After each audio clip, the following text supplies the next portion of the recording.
आपको इंडिपेंडेंट भी सर अक्सर ऐसा होता है मार्केट में। इंसान जब तक ऑर्डर नहीं पुट करता, मैं अब सीधा मार्केट की बात पे आ रहा हूँ, एक क्वेश्चन बीच में लेके, जब तक इंसान ऑर्डर पुट नहीं करता तब तक उसको एक उसकी धड़कनें तेज हो जाती हैं, उसको डर लगता रहता है। ये बात सच है कि हर कोई प्रॉफिट सोचता रहता है, बट उसके दिमाग में एक अंदर में एक डर रहता है कि अगर गया तो मेरा पैसा जाएगा।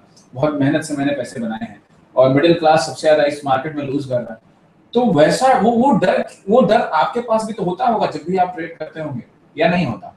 अभिषेक, वो डर मुझे भी था जब मैंने ट्रेडिंग शुरू किया, बट वो डर को मैंने कैसे दूर किया या वो डर से कैसे मैं बाहर निकला। बेसिकली मैं एक नॉर्मल एग्जांपल देके आपको अभिषेक समझा रहा हूँ तो आप समझ जाएंगे। आप कभी जंगल में गए हो? आप कभी फॉरेस्ट में? Have you ever been in forest? Yes. Okay, so आप फॉरेस्ट में, मैं आपको एक बात बोलूं कि अभिषेक, आपको यहाँ से वहां जाना है और रात को वहां पे रुकना है आपको, तो आपको क्या डर लगेगा? बिल्कुल रात को रुकने में तो फॉरेस्ट में तो 100% डर लगेगा। और जो लोग फॉरेस्ट में रहते हैं वो तो रात को रहते ही है वहां पे। हाँ, उनको तो मुझे लगता है हमारे साथ रहने में डर लगेगा। ओके, तो उनको डर लगता होगा या नहीं लगता होगा? नहीं, डर लगता तो रहते नहीं वहां पे ऑब्वियसली। ओके, सो आपके और वो जो फॉरेस्ट में रहते हैं लोग, उन दोनों में डिफरेंस क्या है? वो फॉरेस्ट के बारे में जानते हैं और आप नहीं जानते हो। सो स्टॉक मार्केट में भी जितने भी लोग ये समझते हैं जब ट्रेड एंटर करने से पहले कि मुझे लॉस हो जाएगा, तो मुझे ये हो जाएगा, मेरा कैपिटल खत्म हो जाएगा, तो उनको ये पता नहीं होता है कि वो ट्रेड सबसे पहले एंटर क्यों कर रहे हैं।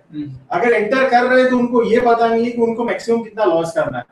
अगर आप अभिषेक कोई ट्रेड एंटर कर रहे हो, उसमें सबसे पहले आप रिस्क डिफाइन कर लो। If you define the risk कि आई विल लूज 1% और 2% मैक्सिमम इन दिस ट्रेड। मान लो कि आपके पास 1 लाख रुपए है, तो आपने स्टॉप लॉस डिसाइड किया 2%। ठीक, मैं मैक्सिमम लॉस करूंगा तो 2% ही करूंगा ये कैपिटल पे। अगर ये ट्रेड गलत पड़ा तो मैं 2000 से ज्यादा लॉस करूंगा नहीं। अगर आपने पहले से ही स्टॉप लॉस और आपका जो कैपिटल का रिस्क डिसाइड कर लिया, तो आपका जो एक फैक्टर रहता है कि मुझे लॉस हो जाएगा, तो आप प्रिपेयर्ड हो गए कि मुझे लॉस होगा तो इतना ही लॉस होगा। सो आप अगर ये चीज फॉलो करेंगे, आप जब भी स्टॉप लॉस पुट करते हैं या मार्केट में कोई भी ट्रेड एंटर करते हैं, तो मुझे लगता है जो आपका एक फियर है ये मार्केट में ट्रेड करने का, वो और ट्रेड करने के बाद जो लॉस होने का फियर है, वो कहीं हद तक कंट्रोल हो जाएगा। क्योंकि लॉस तो जो मार्केट में 20 साल से है और जो 1000 करोड़ का फंड मैनेज कर रहे हैं उनको भी होता है, और जो नया ट्रेडर आता है, जो नया इन्वेस्टर आता है, उसको भी होता है। बट दोनों में फर्क क्या है? जो प्रोफेशनल है, जो 1000 करोड़ मैनेज कर रहा है काफी सालों से, उसका पहले से प्री डिफाइंड होता है कि मैं एग्जिट करूंगा या मैं लॉस करूंगा तो कितना करूंगा और कहां पे करूंगा। और जहां जो इन्वेस्टर नया आता है या जो ट्रेडर आता है, उसका प्रॉफिट फिक्स होता है कि मैं कहां पे प्रॉफिट बुक करूंगा। और जब उनका लॉस ट्रिगर होता है या जब स्टॉप लॉस डिफाइन किया वो आता है, तो वो लोग सोचते हैं कि मार्केट ऊपर आएगा। बट मेरा ये मानना है कि ट्रेड करने से पहले आपको सोचना है, ट्रेड करने से पहले आपको प्लान करना है। जैसे कभी कोई कंट्री वॉर करने जा रही है किसी कंट्री के साथ, तो वॉर से पहले प्लानिंग होता है, वॉर के वक्त तो लड़ना ही होता है। सो आप जब वॉर चल रही है तब प्लानिंग करने नहीं बैठ सकते हो। सो ट्रेडिंग भी एक वॉर जैसा ही है, आपको ट्रेडिंग में एज अ वॉर लेना है कि आपको जो ट्रेड पुट कर रहे हो वो अब वॉर शुरू हो गया। तो ट्रेडिंग में जो भी ट्रेड आप पुट कर रहे हो उसके पहले आपको प्लान करना है कि मुझे एंट्री कब करना है, मुझे एग्जिट कब करना है। आपकी ये दोनों स्ट्रेटेजी, इन शॉर्ट आपने ये दो चीज प्लान कर दी तो आउटकम तो मार्केट के ऊपर डिपेंड करता है।